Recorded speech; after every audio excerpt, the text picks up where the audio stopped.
खलनायक का सीक्वल संजय दत्त क्यों चाहते हैं कि बने? खलनायक फिल्म से पहले सुभाष घई ने माधुरी दीक्षित से नो प्रेगनेंसी क्लोज क्यों साइन करवाया? खलनायक का क्लाइमेक्स शूट होते ही संजय दत्त को जेल क्यों भेज दिया गया था?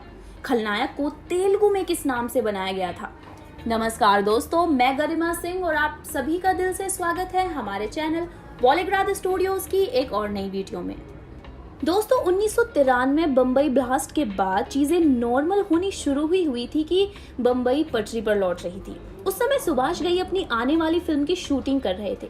कोर्ट रूम में फिल्म का क्लाइमैक्स शूट हो रहा था। इतने में खबर आई कि उनके फिल्म के हीरो पर अवैध रूप से हथियार रखने का आरोप लगा है। सुभाष की फूंक सरक गई।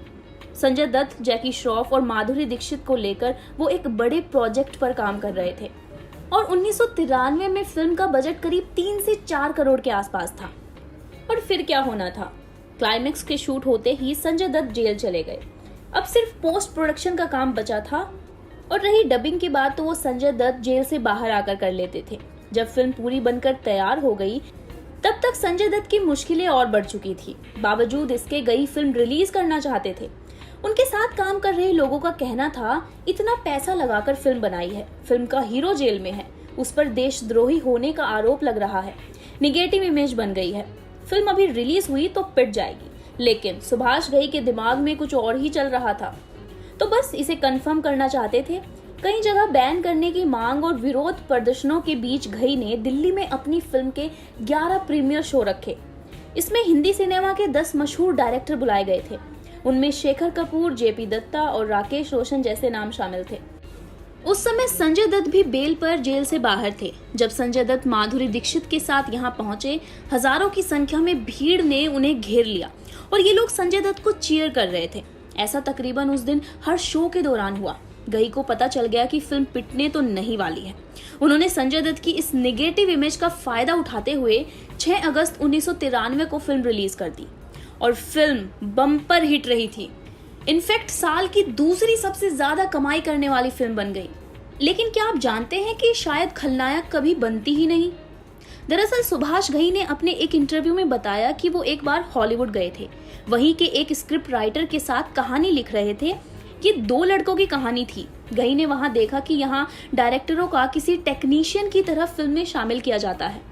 उनका डायरेक्टर जो राइटर और स्टूडियो करने को कहता वो करते हैं और घर चले जाते हैं, जबकि बॉलीवुड में वो फिल्म के हर हिस्से से जुड़े रहते हैं। इंडिया लौटते वक्त फ्लाइट में उन्होंने डिसाइड किया कि हॉलीवुड नहीं जाना, अपने देश में अपने मन का काम करेंगे। उस हॉलीवुड फिल्म की स्क्रिप्ट में घई ने माँ और लड़की का कैरेक्टर डाला और इसे टिपिकल मसाला फिल्म बनाने का फैसला कर लिया। तो शायद आप ये भी नहीं जानते होंगे कि एक गाने के चक्कर में बीच बचाव के लिए बाल ठाकरे को भी आना पड़ा। अब तक क्या सीन था कि सुभाष घई अपनी फिल्मों के म्यूजिक राइट HMV को बेचते थे, लेकिन इस बार घई रमेश तौरानी की टिप्स म्यूजिक की ओर बढ़ गए। घई को मार्केट का पूरा अंदाजा था, ऊपर से उनके एल्बम में चोली के पीछे क्या है जैसा गाना था, जिस राइट के लिए HMV 40 लाख रुपए दे रहा था। टिप्स ने उसे 1 करोड़ रुपए में खरीदा था। पहली किस्त में ही फिल्म के 1 करोड़ म्यूजिक कैसेट बिक गए थे। हालांकि घई की ये खुशी ज्यादा दिनों तक टिक नहीं पाई और दिल्ली के एक वकील ने फिल्म पर केस कर दिया, क्योंकि वकील साहब का 4 साल का बेटा चोली के पीछे क्या है गा रहा था। उनका आरोप था कि घई की ये फिल्म बच्चों के दिमाग को दूषित कर रही है। तो बस यही कहने की देरी थी कि कई पॉलिटिकल पार्टियों और महिलाओं से जुड़े संस्थान ने भी इसका विरोध करना चालू कर दिया। सुभाष घई बताते हैं कि वो उन दिनों 32 पार्टियों से अकेले लड़ रहे थे कि किसी गाने को गलत बताने से पहले फिल्म तो देख लो, लेकिन मामला बढ़ता ही जा रहा था। ऐसे में घई की मदद के लिए आगे आए बाला साहब ठाकरे। उन्होंने प्राइवेट स्क्रीनिंग में फिल्म देखी और अपने मुखपत्र सामना में इसे देशभक्ति की फिल्म बताया।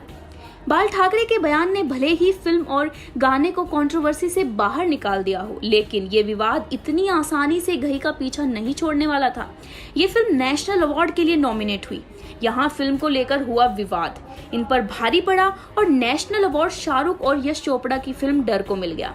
और जहां तक बात है माधुरी दीक्षित से नो प्रेगनेंसी क्लॉज साइन करवाने की, तो आजकल ऐसा कई बार देखने को मिलता है कि फिल्म की हीरोइनों से नो प्रेगनेंसी क्लॉज साइन करवाया जाता है। इसका मतलब साफ है कि आप फिल्म में काम करते वक्त प्रेग्नेंट नहीं हो सकती। लेकिन 1990 के दशक में ये इतनी आम प्रथा नहीं थी। हालांकि आम अब भी नहीं है, क्योंकि बॉलीवुड इसे लेकर 2 धड़ों में बटा हुआ है। 1993 में माधुरी से इस फिल्म के लिए नो प्रेगनेंसी क्लॉज साइन करवाया गया था। कारण था उनके और संजय दत्त के बीच बढ़ती नजदीकियां। संजय दत्त फिल्म की शूटिंग के दौरान सेट पर सबके सामने माधुरी के लिए अपने प्रेम का इजहार करते रहते थे, जबकि संजय दत्त की पत्नी ऋचा शर्मा उस समय न्यूयॉर्क में थी और कैंसर से जूझ रही थी। बावजूद इसके संजय दत्त और माधुरी दीक्षित की प्रेम कहानी मैगजीन की शोभा बढ़ा रही थी। सबको लग रहा था कि ये दोनों कभी भी शादी कर सकते हैं। तो सुभाष घई ने माधुरी दीक्षित से ये क्लॉज साइन करवाया।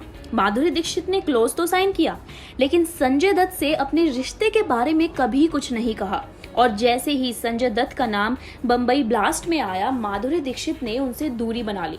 उन्होंने संजय दत्त के फोन उठाने तक बंद कर दिए थे।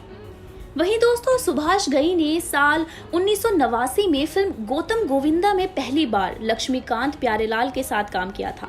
इसके बाद इन्होंने कर्ज, हीरो, कर्मा और राम लखन जैसी फिल्मों में साथ काम किया।